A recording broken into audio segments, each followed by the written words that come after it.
I can do some chatting into the microphone.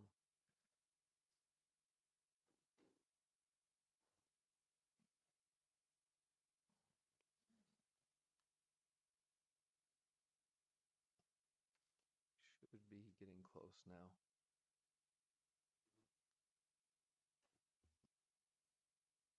You can keep chatting just to see if it's actually up and running. That's a lot of zoom and zoom and zoom. The infinite zoom. Yeah, it kind of looks like it actually. It's zooming in. Yeah, what's happening? Just seeing if it's up and running. Is it up and running? It's good? You're good. All right, good evening. I want to welcome everybody to the standard meeting of the North Logan City Council for January 21st, 2026. We have myself, Council Member Emily Schmidt, Kenny Reese, and Larry Hepworth as well. We need to start with a vote for Mayor Pro Tem. Would anyone, I'd like to hear a motion. I will move that we designate Councilmember Schmidt as our Mayor Pro Tem for this meeting. I'll second the motion. Okay, all in favor? Aye. Aye, all right. We will start with a Pledge of Allegiance by myself, and then Larry Hepworth will give our prayer. So would the audience please rise? I pledge allegiance to the flag of the United States of America and to the republic for which it stands, one nation, under God, indivisible, with liberty and justice for all.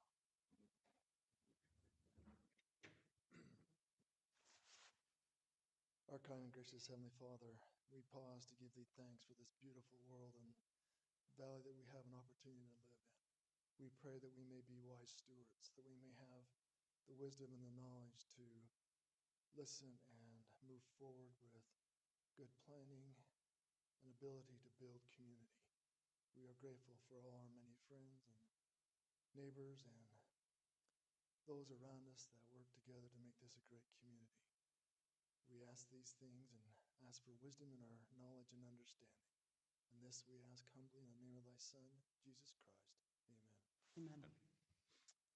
Amen. I'd hear a motion to adopt tonight's agenda. So moved. I'll second. All in favor? Aye. Aye. Okay, and we'll move on to the recognition of the exemplary staff member. This is Mary. She was nominated by, and now I can't read this. Do you mind scrolling up? Karen. I nominated Mary for exemplary employee after watching her interact with two residents who wanted to buy burial plots. She listened to their concerns, answered all their questions, and brought out the maps to show them all their options. She waited patiently while one resident called a family member to discuss what they were thinking and made suggestions on what she thought might work for what they wanted for the number of plots they were interested in getting. She was kind, respectful, and thorough with what was needing to be done. If there was an award for selling burial plots, Mary would have gotten a gold star. So would the audience please clap and for her? And then we'll move on to reports from our public safety officials.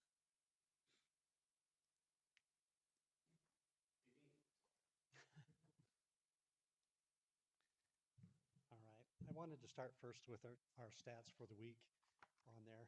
I've been trying to keep you abreast of what our real priority type calls are. So as you look at the first column there, these are our 9 non-priority calls. We had 69.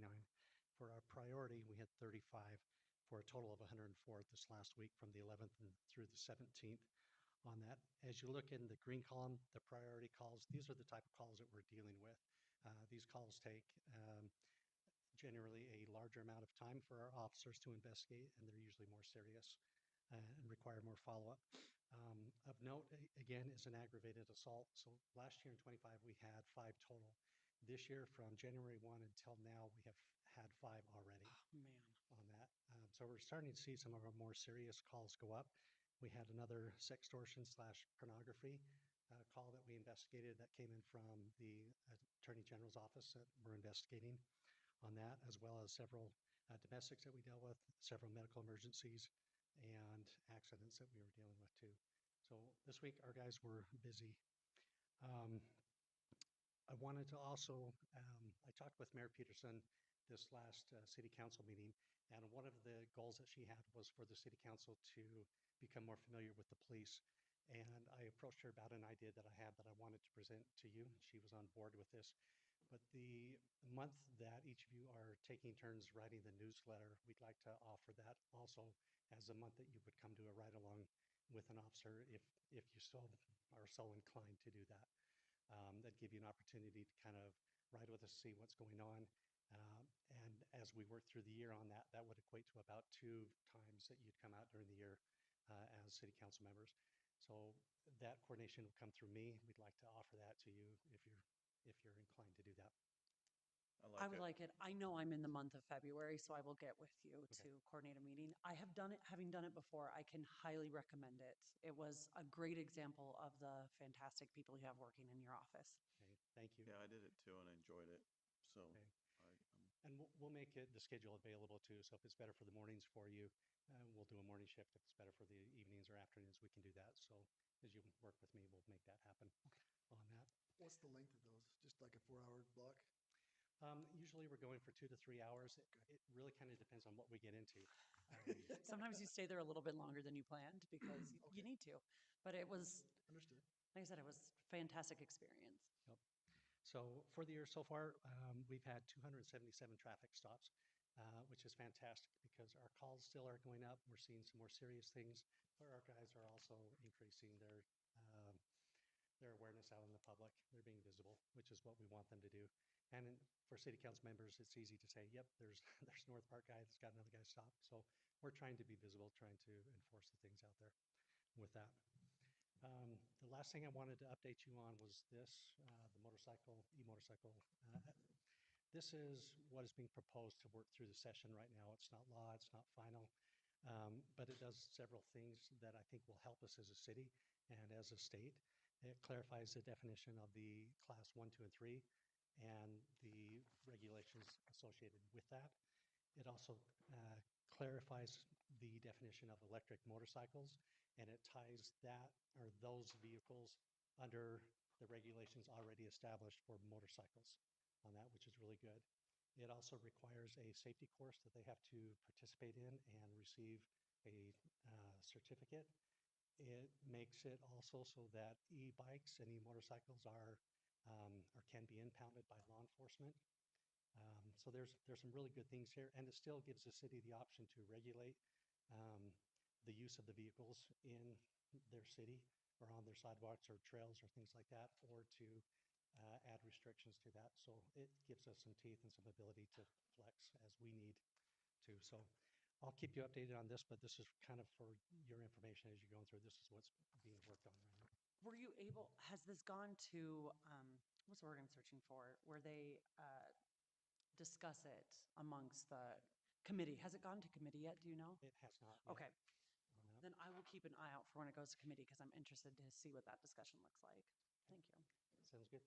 Chief, I was just wondering, in the last meeting, you mentioned we had this little spike in some of these more serious calls, and I remember asking you, is this just an anomalous blip we shouldn't worry about, or is it a trend we should be keeping an eye on? And now it seems like that trend has been sustained at least for one more meeting. At least one more week, yeah. It's hard to say at this point, really 3 weeks into the year. Like I said, it is an increase that we're seeing, though. We are dealing with quite a few more serious things than what we did last year on that in the first of the year, and that I think time will tell on that. It could be this is just a anomaly for this first part of the year, but I don't know. I don't know just yet. So I'm keeping Okay. an eye on it, presenting it to you, saying this is what we're seeing. We're averaging about 35 to 40% right now for priority versus non-priority type calls. And then we're trying to fit the traffic enforcement in between those calls on that. So, like I said, feel free to call me, text me if you guys need anything on that. They have a Chiefs legislative luncheon on the 26th of January that we're going down to, where we meet with the legislators and we can kind of give some talking points to the senators and representatives on that. So if there's things that I can pass on, I'd like to do that too. Thank you so much, Chief. We appreciate Okay. your report. Thank you. Let's keep pushing this. Yeah. Absolutely. Alan, would you like to review our strategic directives and action items? Yes. One second, let me pull this up. Going through these, we'll talk about the city center at the end of the meeting. The taxation issues and zip code issues, we are still working with the tax commission on those items, and then the mayor's reached out to Blake Moore's office regarding the zip code. Uh, the response has been slow to non-existent, so we'll keep reaching out to them. They have provided some information, but we'll keep pressing them on that. The master signage and wayfinding plan, we'll begin that actual formal process here pretty soon. So we'll start working on a kickoff, and then we'll sign the agreement to work with that. That firm, the rec center progress, yes, we are still working through that. We've had a couple meetings and still just talking about priorities, and they're looking at different options as to strategy about whether or not they'll go out to a bond or something along those lines. So we'll see what they determine. Water, Jordan will give an update about this at the end of the meeting, and we'll talk about a few items throughout the entire meeting. Sewer, we'll go over a few things as well in the budgetary portion. However, the good thing that has happened in sewer, and we'll go over this a little bit later when the sewage treatment plant update, when we go over that. But in sewer, they've lined several portions of the sewer system. And I'm pleased to announce that out of all of the 7 cities that participate in the Logan wastewater treatment plant, we're the only city that went down last year in actual discharge, which obviously we haven't lost any population. We've grown in population, which means it's in direct correlation to what Zach's done with lining those lines and sewer manholes, which keeps groundwater out of our system. So hats off to him. Other cities increased drastically this last year, and to see us actually go down is just unheard of. So hats off to him. That saves us a considerable amount of money. And then he's going to monitor to see when we switch over the lift stations, if we can work with Hyde Park on that. They've been good to work with. Streets, obviously still prepping for snow removal, repairing the trucks from the few times they have had to go out, and then doing a lot of sign replacement and repair. Stormwater, they're still working on the stormwater master plan. That's the key item. They're working with our city engineer, Sunrise, to get some of that data and then finalize that plan. Engineering, 200 right-of-way is what they're working on right now, acquiring those rights-of-way, finalizing. They've got the alignment finalized, and they're just really working through that portion of that. And we'll go over the trail portion just a little bit later. But parks, obviously the north end of Elk Ridge you've seen. They put in the restroom, they put in the pavilion.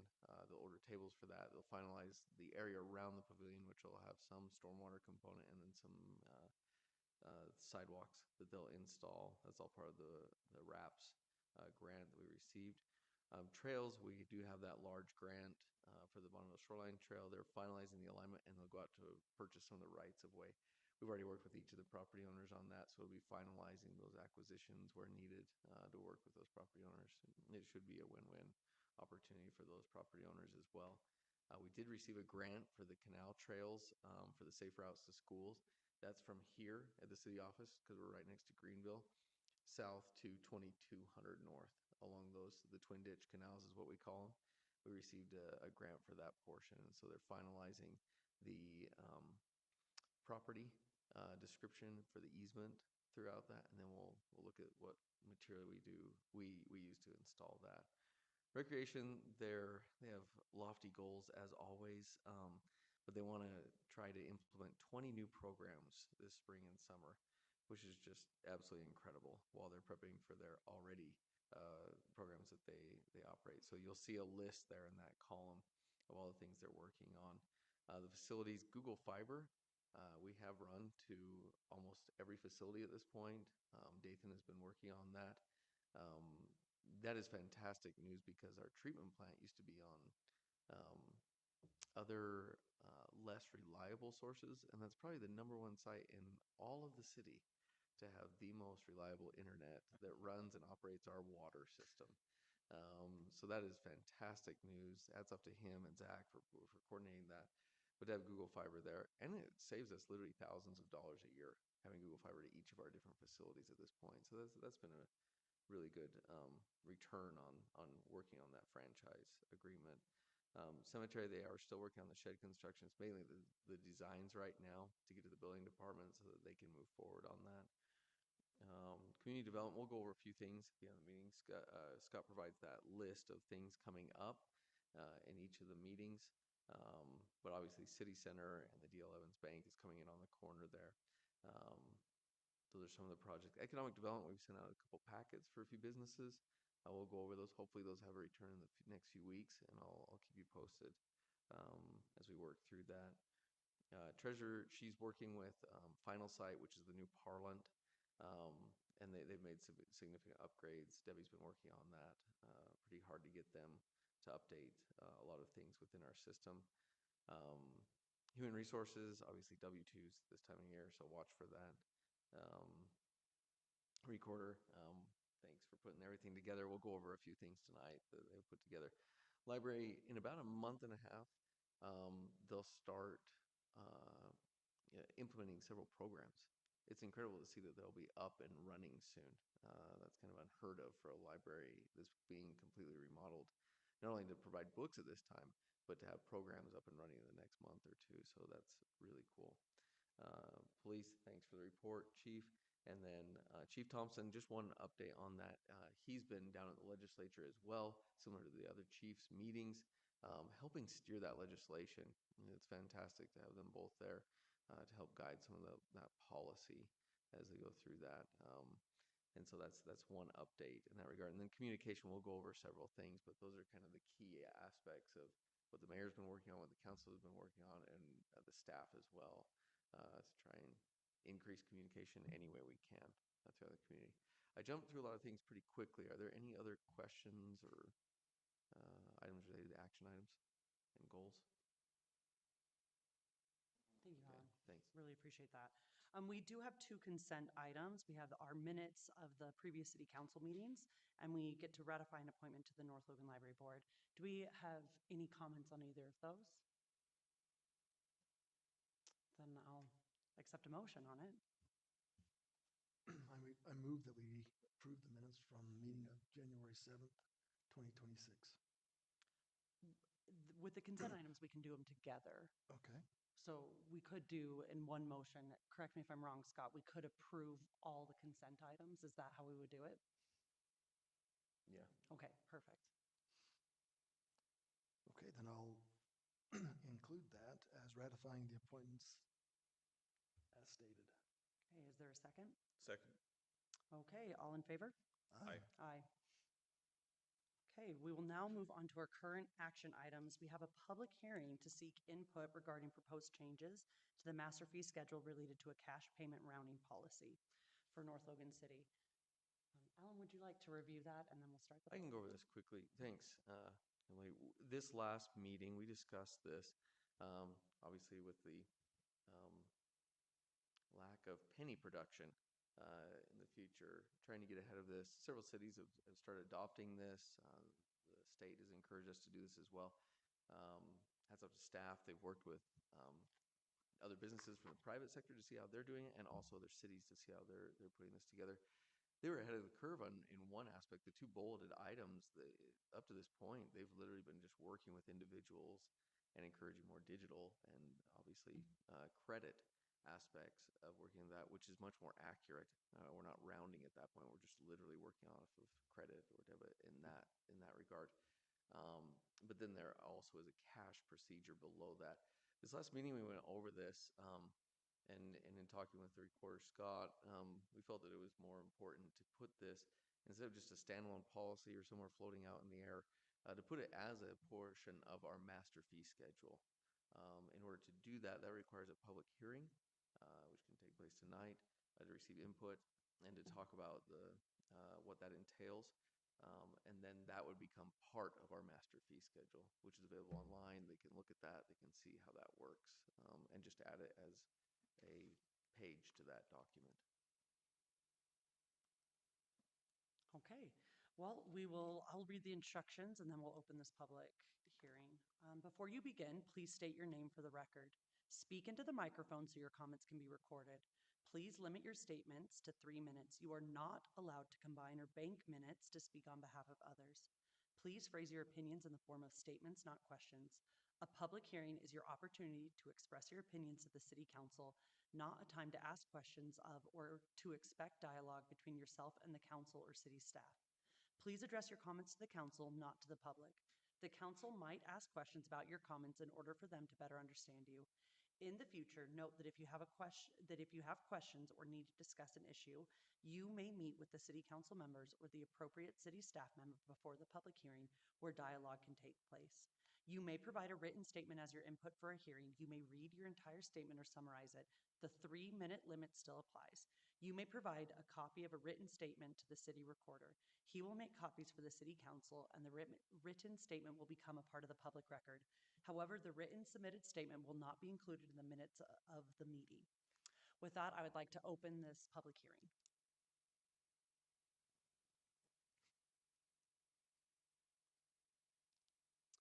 Seeing no comments, I will end the public hearing and we will, oh, it,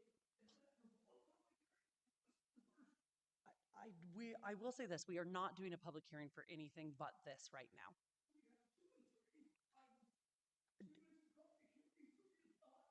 Three is not a public hearing, you are correct. Okay, seeing no comments on this issue, I'm going to close the public hearing and turn it over to the council to discuss. I don't think I have any items to discuss on this I one. don't either. Neither do I, so I'm ready to hear a motion. I will move then that we approve the master fee schedule change related to the change in cash payment with the rounding policy as outlined in the Resolution. resolution. Okay, Oh yeah, resolution 26-01. all right. Do I hear a second? I'll second that. Okay, any further discussion? All right, all in favor? Aye. That passes unanimously. Okay, we'll move on to item number 3. Consider an ordinance adopting a temporary land use regulation, establishing a development moratorium within a defined area of North Logan City along both the north and south frontages of 2500 North from 550 West to Main Street, while land use regulations are being studied. Scott, should we turn this over to you? Yeah, so this particular item is on the agenda. It's a follow-up item from our workshop that we had, a joint workshop with both the Planning Commission and the City Council earlier this month, where we discussed, the various areas of town that are anticipated for some zoning changes following our general plan update. And pursuant to that discussion, there's some discussion on what is most appropriate for future zoning along the 2500 North corridor between essentially the railroad tracks, 550 West, and Main Street, specifically within the frontages of 2500 North, so the first 300 to 330 feet along that corridor.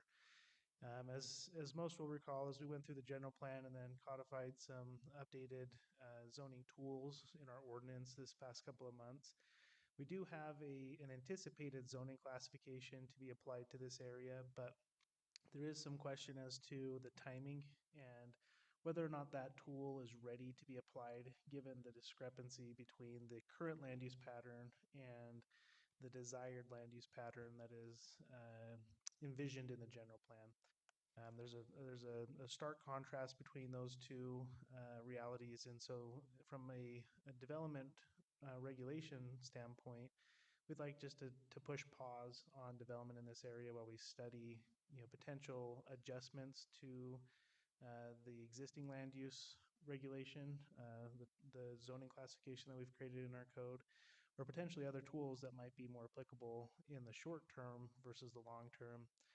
So staff will take some time. The moratorium allows us to take up to 180 days to study this topic, have more discussion with the Planning Commission and the City Council, and then come up with the right approach for this point in time. Now that approach may change over time as things develop and as our region grows and as new transportation connections are made. So it'll be an ongoing study that we'll keep an eye on. But for now, we'll take this moment to push pause and develop the right tool for the time, and then we'll come back with some recommendations to the Planning Commission, and then hopefully before that 180 days is up, we'll also have something before the council to act upon. So that's the intention behind this. Happy to answer any questions you guys might have. Scott, do we know of the property owners in this area, if this affects any of their development plans that they may have had that would have occurred during the moratorium? Not that we know. We're in pretty close contact with a lot of property owners along this corridor. We do not have any pending applications, nor do we believe anybody is working on an application as we speak. Some of the property owners who are most concerned about the application of land use controls in this area were present during that workshop. We did get some dialogue with them and some consensus on this approach. And so we feel good about pushing pause. We're not stepping on anybody's toes necessarily. And we'll work through this to get the right fit for the area. Have you kind of a feel of the length of time that we want to look at this? Do you think it's going to take the whole 180 days, or We can, the state does allow us to take 180 days, essentially a 6-month period where we can study this issue.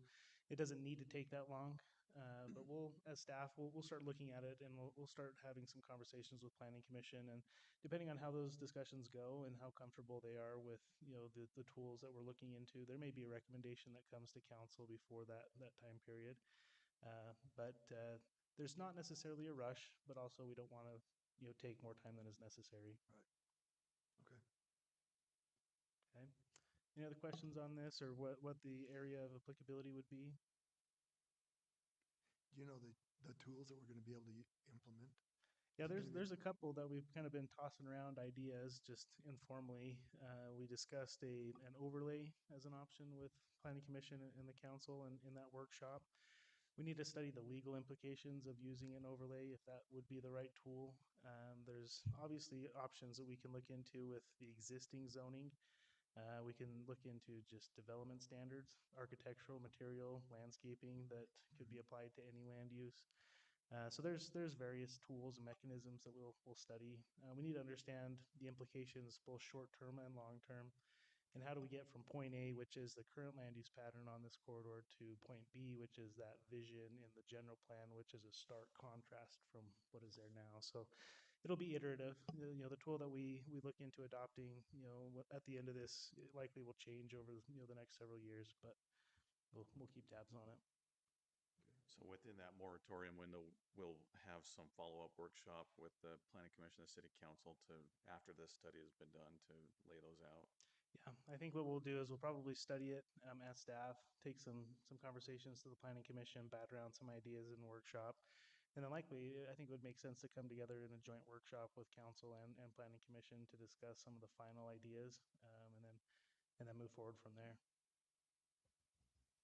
What about the landowners? If that we trying to involve them as well? Yeah, I think there's no reason why not to get their feedback. I mean, we have had a workshop on this with all the landowners in this corridor leading up to the adoption of the code. We had a lunch workshop, chatted with everybody, helped everybody understand kind of that long-term vision that we're trying to keep an eye at what is happening in the next 10 to 20 years, which is what the general plan is envisioning. We're trying to see those changes that are anticipated, how that impacts us. So the property owners in the area, they are aware. We have chatted with them. I think it makes sense to have another conversation with them as well.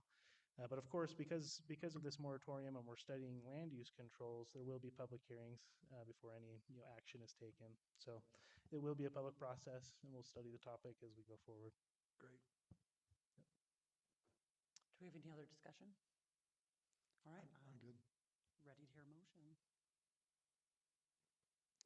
All right, then. I will move that we pass a moratorium on development moratorium on the defined area of North Logan City along both the north and south frontages of 2500 North from 550 west of Main Street, while we study the regulations that, well, yeah, I guess just the moratorium. Okay, so just then I move that we adopt ordinance 26-01. Okay, do I have a second? I'll second it. All right, any further discussion? Okay, all in favor? Aye. There needs to be a roll call vote. Oh, that needs to be roll call vote. Okay, then I will roll call. Emily, Aye. Kenny? Aye. Larry? Aye. Okay, that passes unanimously. Thank you. And now we're going to move on to our city council work session items. We have our quarterly budget report update. Alan, am I turning that over to you? Yeah, I'll go through the vast majority of this. Thank you, Alan. I'm just looking at this. Sorry, some of this is blurry. If you go through the documents that Scott has provided, the recorder, they're very in depth. I've brought up a few things just as highlights to go through. You can compare the revenue. So what you're looking at, sorry, they become kind of jumbled as you go through all of them, but this one's very clear. It's just the revenue in comparison from this year to last year. You can see revenues are slightly up this year, which is a very good sign going through this. If you go through expenditures, expenditures are also up. Um, That's so, all right. but and we'll go over why all these things are important or why you see these specific things as you go through here. But yes, expenditures are up this year as compared to last fiscal year. Sales tax. So this is good. Looking through these taxes, it shows this as a general, broad item. We can't really discuss the specific sales tax of any particular business in a public meeting. Those are confidential items of each individual business, but in a general, broad sense, we can discuss those. If you go through the report in there, Scott has provided individual um, statistics for those businesses throughout North Logan City. But as you can see, they're up. Most of the items are up from last year. Some of the items, there's no major change. Um, but as you go through here, that is a good sign going through here. Um, this is just your overview of property taxes. Looking at this, a lot of no major changes you go through this, but yes, property taxes up. What you're seeing with that though is there's no increase that has occurred on the city's level in property taxes. In the rate, what you're seeing is just growth. So we've experienced some growth this past year, and usually that growth is related to more of a commercial business to bring in more of property taxes. You go through that. Other taxes and fees, we could go through these, but Scott's obviously highlighted very clearly which ones are up or down. Ones in down or red would be down from last year, and the other ones would be up. Um, so looking through those, and I'll get to these in a minute. We'll kind of go over a spreadsheet that Jordan's helped put together as well of our capital projects. But going down through here, this is what I wanted to bring up: cash flow. So you look at our cash flow. It looks like we're doing okay, but our cash flow is actually relatively lower than it normally is throughout the city, and that's due to capital projects. And I'll go through a spreadsheet and explain why that is taking place. So sorry, I'm jumping through this really quick, but let's go. If we go over to the Excel sheet that's in that folder of capital projects, the reason that you're seeing us a little bit lower in cash than we are last year compared to some other years as well um, is because of how certain projects are funded. But if we go through these projects, I'll just start with the first one. If you look at the first one, 2500 North 8th East, that one really didn't deplete our cash that much, relatively. We spent 90,000 on that out of a $1.4 million project. It's inflated and it's increased in cost because it's a federally funded project. It's through air quality monies. That grant paid for that 1.4 million, and that was our portion, that 93,000. So that one really didn't deplete our cash. But then as you go down through some of these other projects, 6th East, 12th East, these start depleting our cash because they are a COG grant, Council of Governments, that's roads funding, and we received a grant on both of those. What happens is we, as a city, go out. Jordan puts these projects in, works with the contractor. We do all of that work, and then we're reimbursed from the COG as we go through that. So we have to front the money on a lot of these different projects, and so a lot of money comes out of pocket. You see that 720 or 1.3 million. A lot of that has to come out of our pocket, and then we have to be reimbursed by the COG. So at the end of the day, we're great. But as we go through the project, we are going to spend a lot of cash. So, sorry, those are just really good projects that show, one, how much we're actually receiving, but two, how much we're actually paying and utilizing just to get these projects in. A lot of projects are very similar to that. 200 East is another cog. I mean, these are very expensive projects. 200 East is going to be a $11 million project when all is said and done. So it's going to be very difficult for the city to go through that whole process. But at the end of the day, we won't spend that much money on the actual project. 2850 northwest of Main Street and the deceleration lane on 3100 North to both help with that. That took 2 or 3 years to get into place. The deceleration lane, sorry, would be kind of in front of the sock factory along that whole parcel. It takes 2 or 3 years to get that approved by UDOT. And we were able to get that approved. We had to work with Region 1 to get that approved. And so that'll be a great economic development aspect to that portion. So But when is that going to happen? it's already done. So we've already paid for that, but we had to pay for that, and we won't get reimbursed. The RDA, our Economic Development Incentive Program through there, property taxes, will reimburse a portion of that over time. But yeah, that's not a grant or anything else, so that's a lot of money coming out of pocket.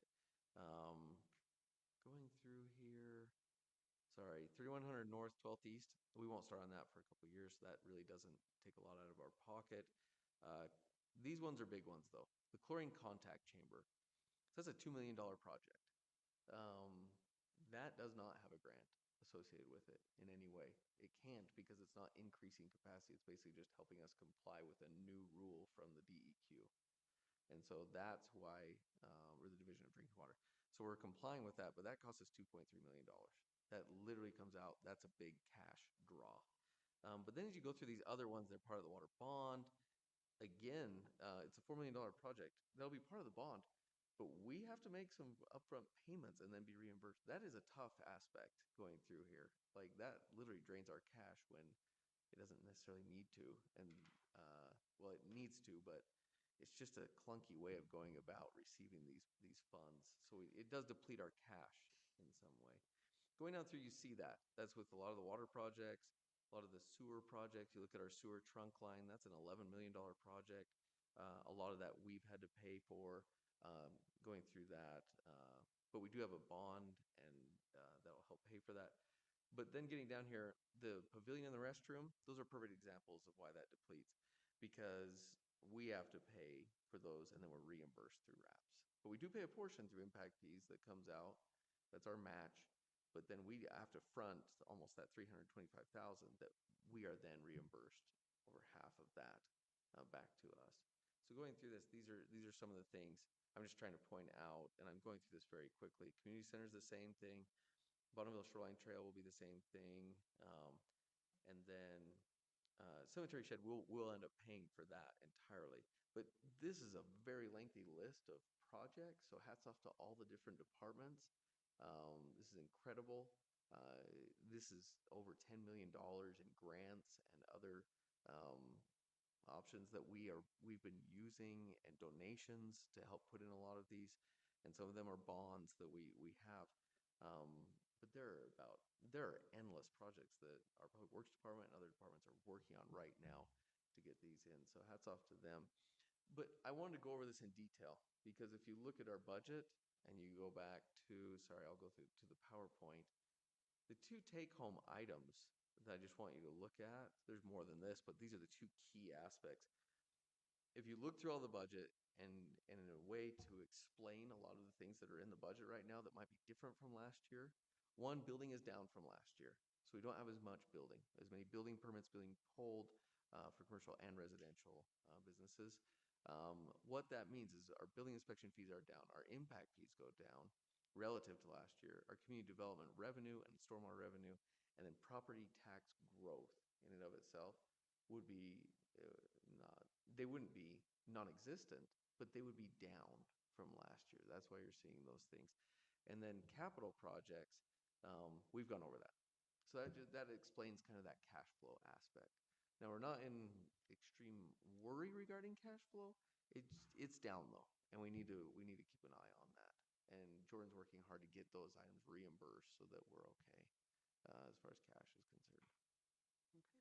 I have a question, Alan. Yeah. On your capital projects list, the new well up in Green Canyon says that the payment method is appropriation.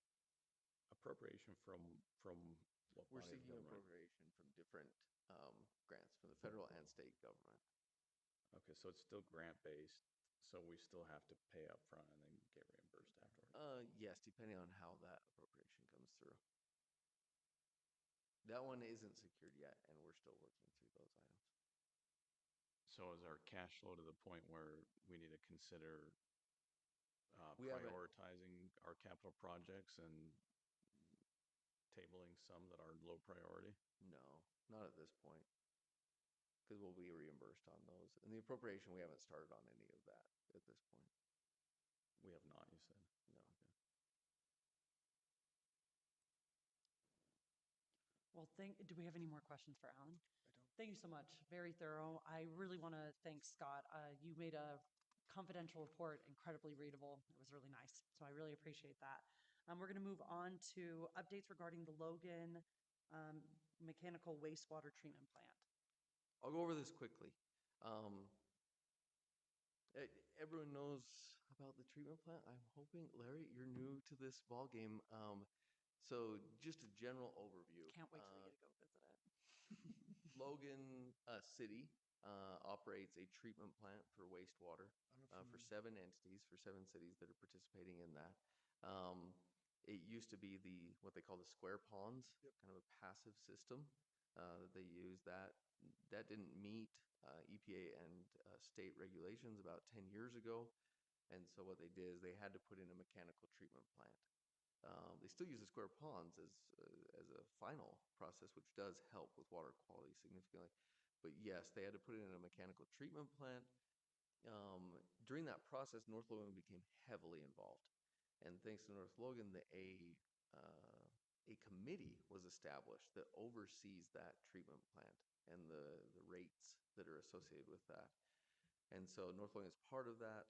Was Frederick's chair in the past. It's been a very good collaborative effort amongst all the different cities that are associated with that to help with that process. However, as you go through here, the current capacity of that mechanical treatment plant that you see there in the diagram is 18 million gallons per day. That just puts it in perspective in that we are nearing capacity of that. Over the winter months, it actually drops down to 12 million gallons per day, which is great.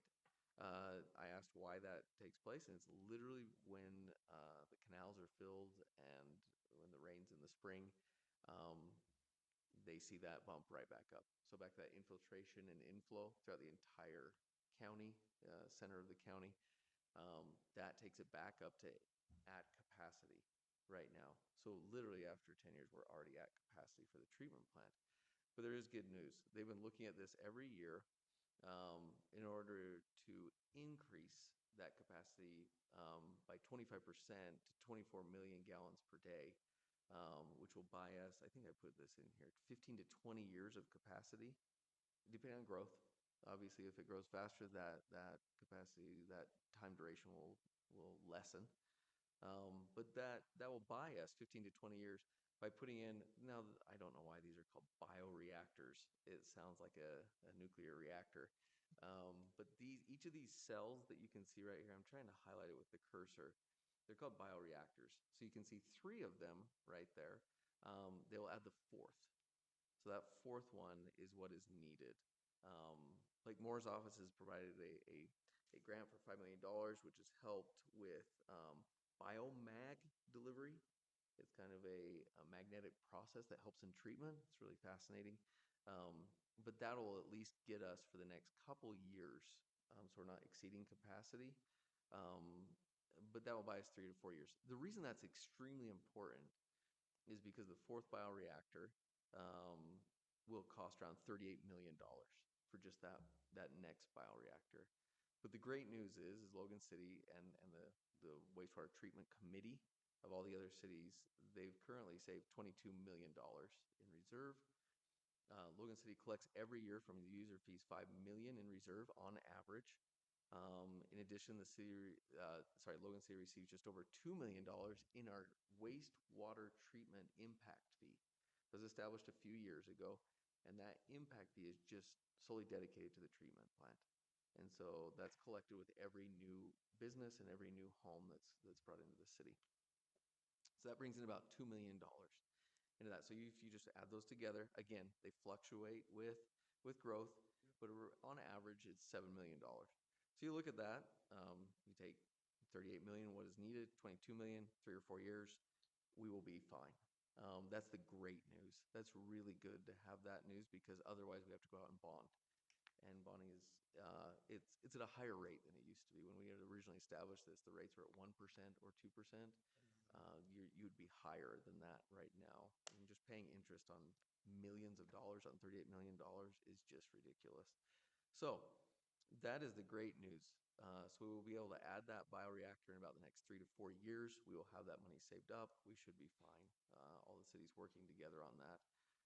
And then in the next 30 years, after that, once we need more capacity, Logan City will then need to mirror the plant. And what I mean by that is take this entire plant and add the exact same thing next to it. And that will be needed in the next 30 years, their guesstimate right now, which would cost $150 million, plus the other items that they would have to replace in the existing phase of the plant. It's just a very expensive operation. But as you look at that, 7 million times 30 is 210 million. I shouldn't say we'll be hunky-dory, but that math really does add up to say, as growth continues and as growth pays for these new additions, we should be okay with that. The only thing that we'll look at in the future is there's a large amount of administrative fees. That's the only thing we might bring up in the future, to the tune of $1 million every year that goes to Logan City. That needs to be reduced, but we'll talk about that with that committee in the future, because that could help as well. If you're talking 20 to 30 years and $1 million a year, that would be $30 million. That can put a significant dent in anything that we're looking at, including those capital replacement costs. One other thing to help the council that we requested from Logan City, they've been very accommodating, is to provide a treatment plant tour. It's not like Disneyland, just short of that, but it is very good at Logan City does a great job of explaining how the process works. So everyone's involved in the pros and cons of what they're doing and how groundwater actually hurts the process. They'll explain that. So having more groundwater you'd think would dilute everything, but with a mechanical treatment plant, it actually hurts the process. And so that all the more reason that we're pushing so hard on groundwater throughout the entire system. But they'll go through that. They'll go through the bioreactors, they'll go through the plant, and they'll show how that works. If it's okay with the council, we just requested the mayor and city council be involved in that. A tour in all of the 7 cities that are participating in that. And so they'll probably set up a date when everyone can go through that. So they'll do all 7 at once, or do them one at a time? They'll probably do all 7, because they anticipate that not every single person will be able to attend, but they can probably handle 20, 25 Having been there people. before, not as smelly as you'd think.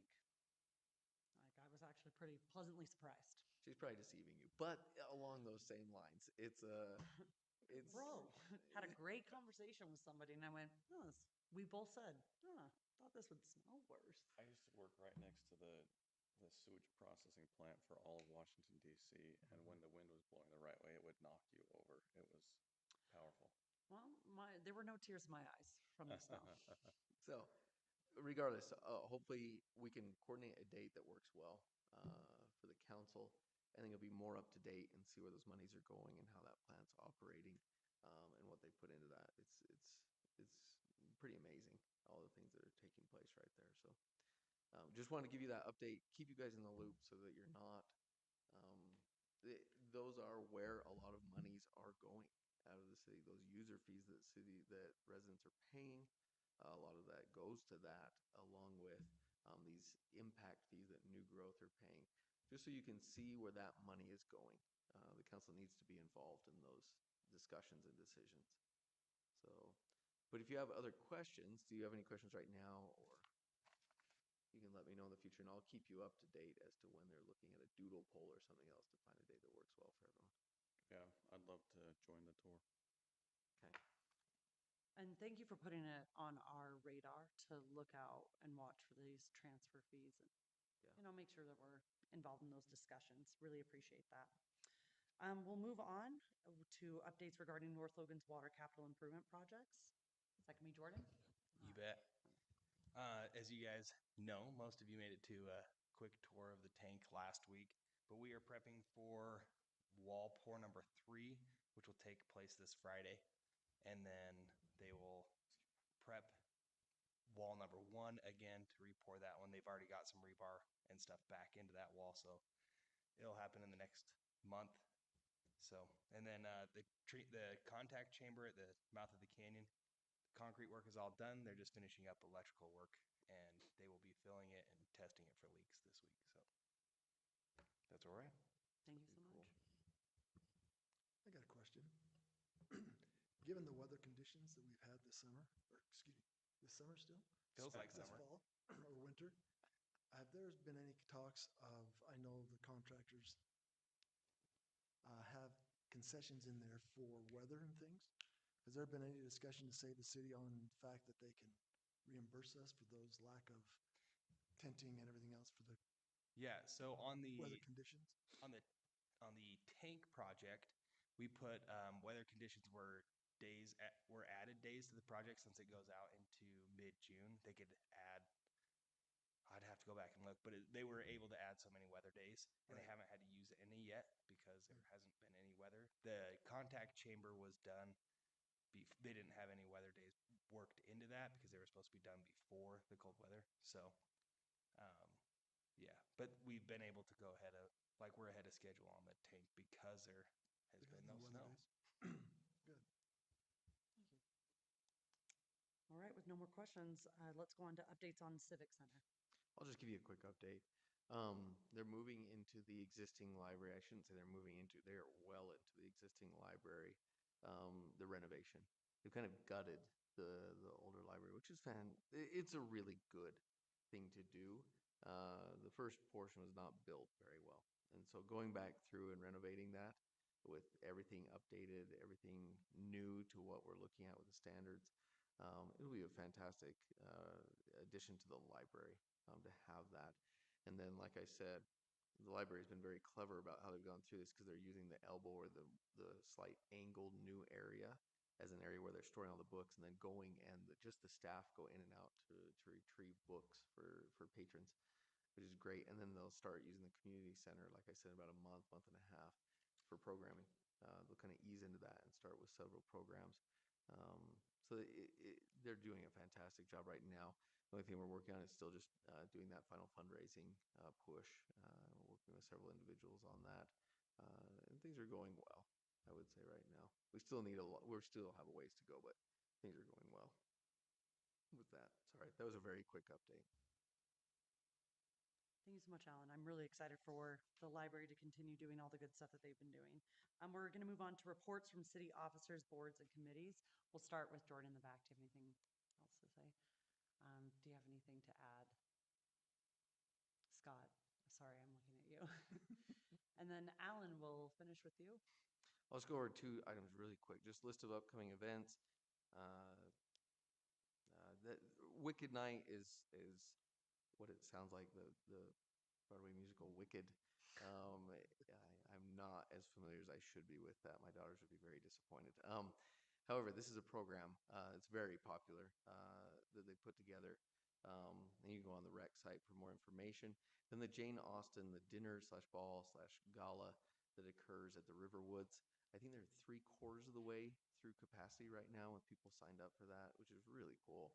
I think they have 180 people that can attend that, and so they're almost there. And that's just such an amazing event, and for them to put that together. Um, Employee appreciation, just keep this on your radar. The council and the mayor to attend that. That would be on March 18th at the HSC. Easter egg hunt would come up on March 28th. Um, Royalty pageant, they haven't set a date yet, but they're starting to send out information regarding that. And then Soapbox Derby, we met with the ASME, the Society of Mechanical Engineers. That's part of the USU. That's the students, and they put that together. It's just so cool, the things that they do in North Logan City. I didn't know that, but basically every other city in the valley's begged them to come out and do similar events in their cities, and they've just basically had to turn them down and just say, nope, we're going to continue doing the pumpkin toss. We're going to continue doing the Soapbox Derby, which are just great events in North Logan City. and then just Utah Utah League Spring Conference. So just watch for that. And if you are going, please get with Scott as early as possible to get accommodations. I plan on going.